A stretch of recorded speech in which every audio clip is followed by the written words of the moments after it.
Hi everyone, we're back with Acids and Bases Part 3, and our goal is to think about the reaction in terms of what direction is favored. Meaning, if I was to look into a beaker and there's a reaction going on, and it came to equilibrium, which means it doesn't look like it's changing in the terms of the concentration of things in the solution.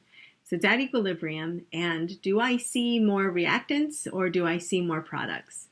So if I see more reactants, the reaction is thought of as favoring the left side, so this side, because I have more reactants or a higher concentration of those. If I look in the beaker and I see mostly products, then we say it's product favored. The reaction is thought of as favoring the forward direction. One way that we quantify that is we use the K value. We say the product's concentration over the reactant's concentration gives me some constant K. So this is the equilibrium constant. So if we're reactant favored, how does that affect what is the value of K then? Is it large or small? So that means we have more reactants, so denominator's bigger, and so K becomes smaller. This is the reverse if you're product favored. Now in Gen Chem, we also talk about delta G, and that can be another way that we talk about reactions. If we have delta G equals negative RT ln of K, remember, delta G is the free energy, or tells us about the spontaneity. So reaction is spontaneous if it likes to go forward. So if you're going forward and you have lots of products, then K is pretty large compared to the other case.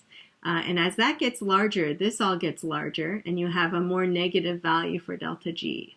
So one thing you can think about is the connection between delta G and K, or treating them sort of in synonymously. You know, if I'm talking about product favored, that means high K, and that means negative delta G.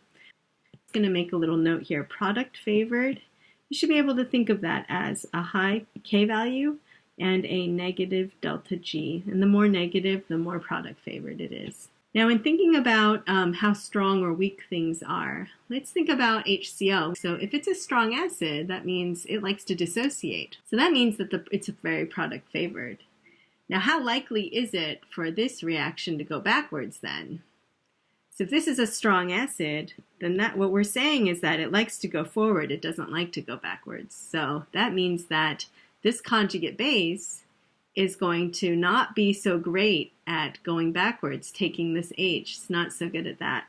So that means that there's a connection here. A strong acid is usually going to turn into a weak conjugate base. So the relationship is the stronger the acid, the weaker its conjugate base. So that's a very important thing to remember. So let's take a reaction. We're going to put together the kinds of things we've been working on. So in this reaction, first what I want you to do is figure out the acid, the base, figure out what's going on here, label this with the arrows, and look up the pKa for the acids on both sides. Let's do that right now.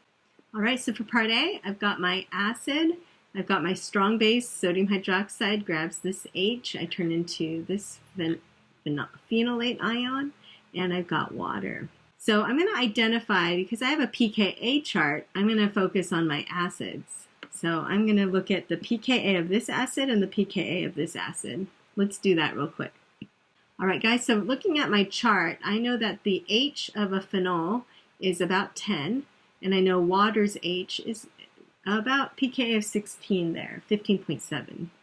Looking at these two acids, can I figure out which is stronger as an acid? Well, one thing is, remember back to Acids and Bases Part 2, we were talking about the lower the pKa, the stronger the acid. So I know that my phenol is a stronger acid. So what I want to use then is this idea that strong likes to dissociate. Strong likes to go forward. So if strong is over here on my left, it likes to push to the right. If strong was on my right, it would push to the left. So there's a phrase I use called strong goes to weak. And this phrase is very helpful to remember. So far we've done part A, we've done part B, we've done part C. So now if the stronger acid is on the reactant side, it will push the reaction forward. So this is the case here. We are product favored because my acid that's stronger is on the left. Left will push to the right. So to finish up some of the questions, I have the sign of delta G. If we're product favored, do you remember delta G is positive or negative? It's negative. And is it spontaneous or non-spontaneous? It's spontaneous. How much of this reaction is reactant or product favored? So one thing we can do is to quantify how reactant favored are we? How product favored are we? And if we had the concentrations at equilibrium, we could just plug into this equation here and find our K value. But usually we're just given with a pKa chart. So given just a pKa chart, how can we estimate that? So I have a little equation here. KEQ equals 10 to the power of a product pKa minus reactant pKa.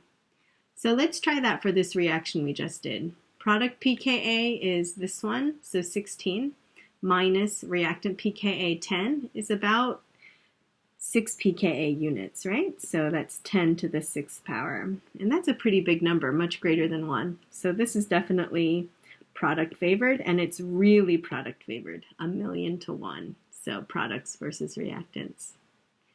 Now, one thing to note here is if you had a smaller K value, like it was 1 or 100, 10, 100, it really doesn't tell you, maybe 100 would tell you, but if you're less than 100 times, then it's really hard to tell a big difference. So, for example, you could have 50% product, 50% reactant, and be neither product nor reactant favored.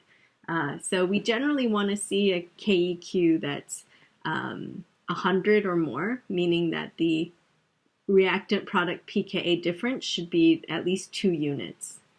So we want to see, like, if we had 10, we want to see the other molecule have either 12 or 8 or, outside that range. Part G, based on your KEQ, what can you say? We can say this is product favored because we got 1,000,000, so it's way more than 100. And now we're at the practice section. What I want you to do is identify where's your acid, where's your base, what's your acid and base on your product side, where is your strong acid, is it on the left side or your right side? Use your pKa chart to figure it out if you don't know. Then determine the equilibrium position, reactant favored or product favored. Calculate or estimate your KEQ based on pKas. And practice with your arrows as well, okay, just like I did over here. This is something that's very useful. All right, go ahead and give it a try.